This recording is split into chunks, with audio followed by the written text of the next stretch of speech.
মা তুই কাঁদিস না, মা কাঁদিস না। কই গো, তোমার জন্য আমি ভাত বেড়েছি, খেয়ে নেবে, এসো। আরে বেরো থেকে, আজ থেকে আমি তোর হাতে খাবো না, আমি আমার মায়ের হাতে খাবো। বেরো যা তুই। যত সব। মা তুই কাঁদিস না, আমি বুঝতে পেরেছি আমার ভুল।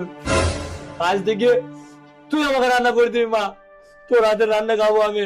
আমি তোর সেবা করবো মা, তুই যা বলবি মা তাই হবে এই বাড়িতে। আর বইয়ের কথায় কোনো কাজ হবে না মা। ওঠ মা ওঠ, যা আমার জন্য দুটো ভাত রান্না করে দে, আমি খাবো মা। আর শোন মা, 10 দিনকার আমার জামা প্যান্ট কাঁচা নেই, পড়ে আছে বাথরুমে, গিয়ে তুই কেচে দিবি মা, যা যা। আর একটু সামনে কাজ আছে মা, চকটা একটু ঝাড়ু লাগিয়ে মোছা লাগিয়ে দিবি মা। ওঠ মা ওঠ ওঠ, এই বাড়ির মালকিন হ মা, তুই মালিক এই বাড়ির। আমার কাছে আমার বৌমার সাথে ওইভাবে কথা বলবি না। যা শিগগিরই বৌমা রান্না করেছে, খেয়ে নিগা। আচ্ছা ঠিক আছে। সব ভালো লাগে না। আবারে ভাগ্যিস সামনে